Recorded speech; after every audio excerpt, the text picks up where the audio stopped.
Bueno, obviamente acabamos de ver la alfombra roja de Foxcatcher, esta película en donde está Ruffalo, está Tatum y está Steve Carell. De verdad la película está muy interesante, muy buena, se las recomiendo. Se va a estrenar precisamente en México, está basada en una historia real. Estamos llenos en el Festival de Cine de Cannes de biografías. Esta es otra más. Yo creo que la mejor interpretación se la lleva Steve Carell. Es un drama, no porque esté él quiera decir que es una comedia en lo más mínimo. La historia de dos hermanos que hacen lucha grecorromana y por ahí de la Olimpiada de 1984 ganan los dos la medalla de oro, los dos hermanos, y luego uno de ellos, el más joven, que es Channing Tatum, trata de llegar y lograrlo en Seúl. A la par, un hombre millonario, se llama John Dubois, trata de absorber la lucha, lo que se le llama la lucha grecorromana, y poner en jaque un poco a los dos hermanos. Extraordinaria película, bien contada, sobre todo bien actuada, entretenida y con un giro dramático que vale la pena. Así es de que esta película está participando en la competencia oficial de Cannes, y el director es el mismo director que hizo Moneyball, es el mismo director que ha hecho grandes películas también anteriormente, y ahora de nuevo regresa y se luce con esta cinta.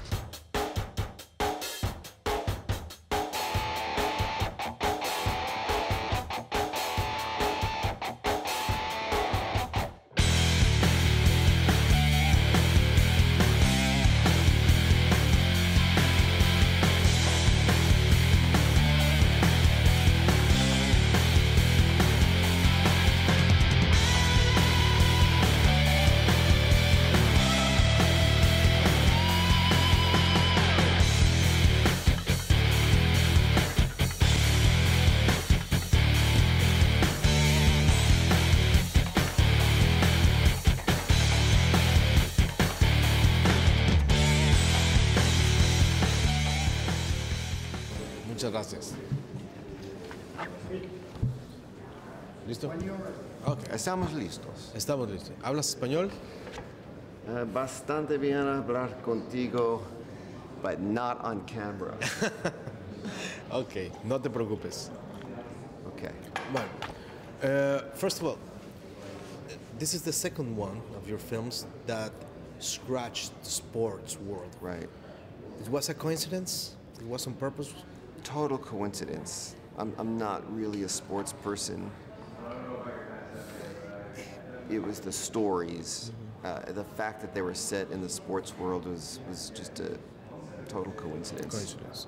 Your first film is Capote. Correct. One character, mainly character. The second one's Moneyball, two mainly characters. This one is the third one.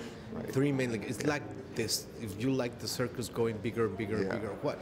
Is that also a coincidence, or you are reaching out something else? You know what? I don't think it's a total coincidence. I think that my first film, first non-narrative film, was a documentary. Yes, non-fiction. Yeah, and that was a portrait, one person. And my first narrative film, Capote, I also really wanted to make a portrait, you know, of an individual. And Moneyball, sort of, the relationship became more important. But I think with time, I'm just becoming more and more interested in ensemble. What do you hope to achieve, Mark? I want to be the best in the world. How do you see the character of John? How do you took it? Like a drama, darker, a villain? What is for you? I don't think he's well. I didn't approach him as a villain. Because I don't think you can, go in with that sort of attitude about a character. I think he was very lonely. I think he is a very sad, troubled person, and based on his upbringing, based on his wealth, which I think ultimately separated him from what he really wanted and needed in life. I don't know. It's an incredibly tragic story, and that's what I saw going. He never said anything about he was married. He has sons. He was married for a short time, less than a year. Yeah. I am a patriot. I want to see this country soar again. What do you expect of you after this one? Because this is It's gonna be a huge movie. It's gonna be your award season begins right now, Tatum. Really.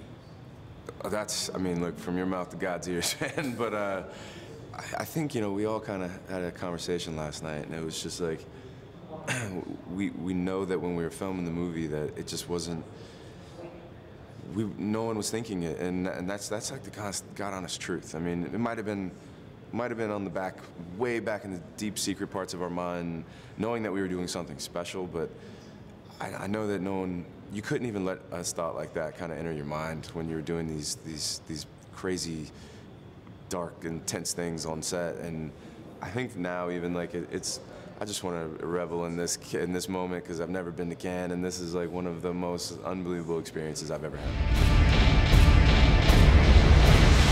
Was any indication, any suggestion that Marx give you to you for this film?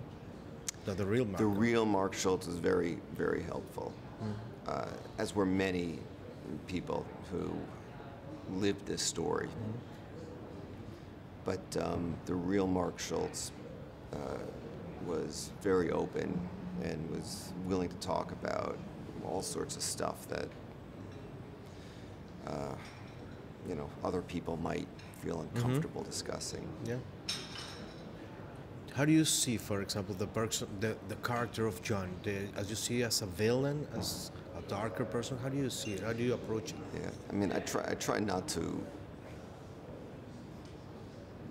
judge people like that, and I try not to put a label on anybody.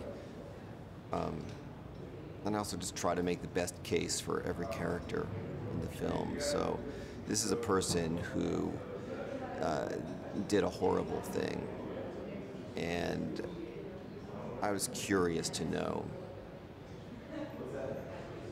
more about him. The moment you call him a villain or a monster, I think you stop thinking and you stop looking. But I just wanted to know, and the more I looked at him and the more I learned about him, the more I found a child, like somebody who had just been twisted by his circumstances, the amount of wealth he grew up with, and the sense of entitlement and power that he grew up with from the time he was a child, you know, with command over adults, and what that does to your brain. And, you know, I kind of see all of these characters as tragic figures. Thank you very much for you. Going to do great things, Mark. I'm going to give you everything I have.